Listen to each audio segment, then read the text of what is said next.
जय माता दी। मित्रों, आपका स्वागत है मेरे YouTube channel Sanju Tiwari motivational speaker में।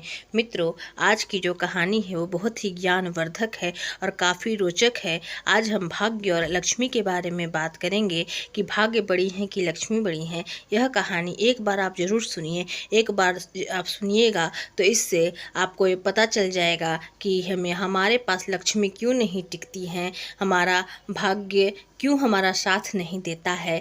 मित्रों, एक बार अगर यह कहानी सुन लीजिएगा तो उसके बाद आपके पास लक्ष्मी जरूर टिकने लगेंगी। तो मित्रों, आप ये कहानी पूरा गौर से सुनिएगा। कहानी हम शुरू करते हैं।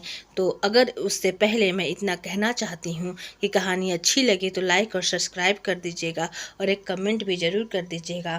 तो मित्रों, कहानी शुरू करते हैं। एक दिन भाग्य और लक्ष्मी में बातें हो रही थी। लक्ष्मी ने भाग्य से कहा, मैं तुम्हारे साथ के बिना किसी भी इंसान को धनवान बना सकती हूँ।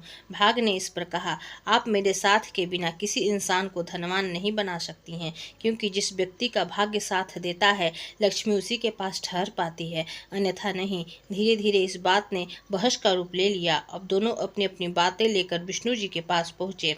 तब विष्णु जी ने ब्रह्मा जी के पास जाने के लिए कहा।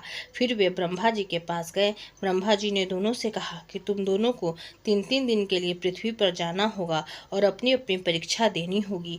जो इस परीक्षा में सफल हो जाएगा वही तुम दोनों में से सही कहलाएगा। अब दोनों ने ब्रह्मा जी की बातें मान ली और पहले लक्ष्मी जी पृथ्वी पर आईं। वहां आकर उन्होंने देखा कि एक भिखारी सड़क पर भीख मांग रहा था। लक्ष्मी जी ने उसके पास गई और उसे एक हीरा देकर कहा कि यह लो, आज से तुम्हारे दुख के दिन बीत गए, तुम्हें आज से भीख मांगने की कोई जरूरत नहीं है। वह व्यक्ति हीरा देखकर बड़ा प्रसन्न हुआ और वहां से उठकर अपने घर की ओर चलने लगा।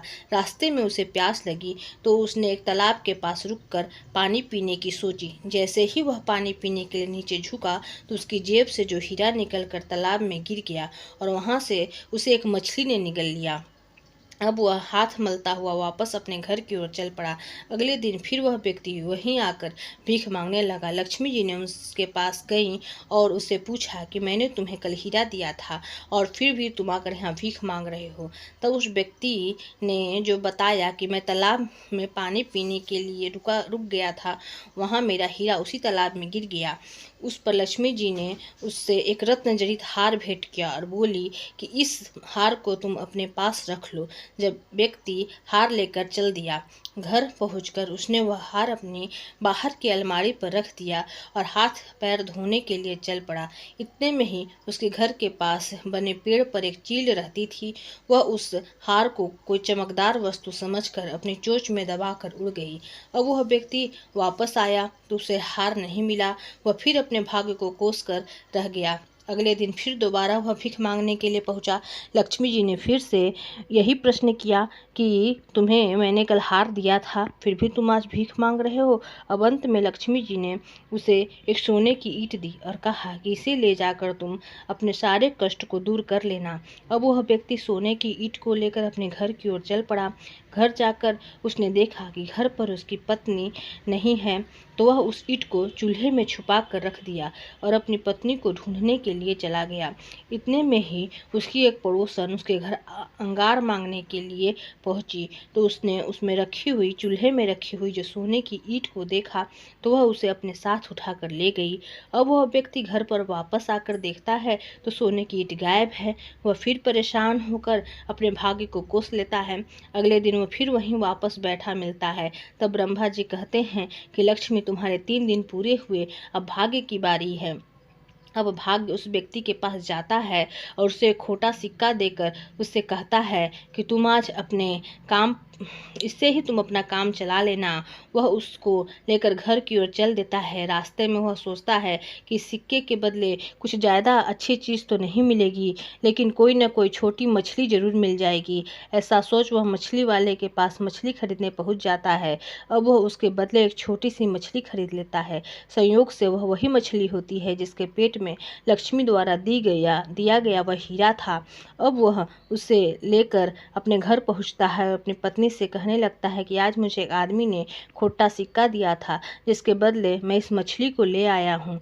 आज के खाने के लिए इसे पका लेना, कल का कल सोचेंगे। यह सुनकर उसकी पत्नी उससे कहती है कि घर में चूल्हा जलाने के लिए लकड़ियाँ नहीं हैं, इसलिए तुम इस पेड़ पर चढ़कर कुछ सूखी लकड़ियाँ तोड़ कर ले आना, जिससे आज का जो चूल्हा मैं जला सकूंगी और मछली पका सकूंगी। यह सुनकर वह व्यक्ति लकड़ियाँ तोड़ने के लिए उस पेड़ पर चढ़ जाता है जहाँ वह चील रहती थी।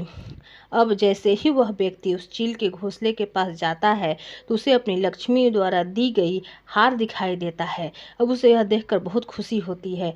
वह अपनी पत्नी से वहीं ऊपर से ही कहता है कि मुझे खोई हुई मेरी चीज़ मिल गई है। इतने में ही पड़ोसन का छोटा सा बेटा एक ईंट को लेकर खेलने के लिए बाहर निकल जाता है। वह ईंट सोने की तरह चमक रही थी। वह सोचता है कि यह खेलने की कोई चीज़ है और यह बात उसकी पड़ोसन देख लेती है कि वह ईंट से खेल रहा है। वह घबरा जाती है कि वो कहीं आदमी उसे देख न ले, मगर वो आदमी तब तक वह देख लेता है और वह कहती है कि यह ईंट मुझे आपके घर से ही मिली थी। अब वो क्या करती, उसे उस बात को संभालना था, इसलिए वो बोलती है कि वो ईंट आपके घर से ही मिली थी, मैं अपने घर में उसे संभालने के लिए रख दी थी, तो लीजिए आप अपना ईंट अपने पास रख लीजिए। इस तरह से वह ईंट भी उसे मिल जाती है। अब इस तरह भाग्य का साथ मिलने पर उसे लक्ष्मी द्वारा दी गई सभी चीज़ें मिल जाती हैं और उसके सभी कष्ट दूर हो जाते हैं। यह देखकर ब्रह्मा जी लक्ष्मी जी से कहते हैं कि हे लक्ष्मी, तुम व्यक्ति को धनवान तो बना सकती हो, किंतु जब भाग्य का साथ न हो तो लक्ष्मी का किसी के पास रुकना असंभव है।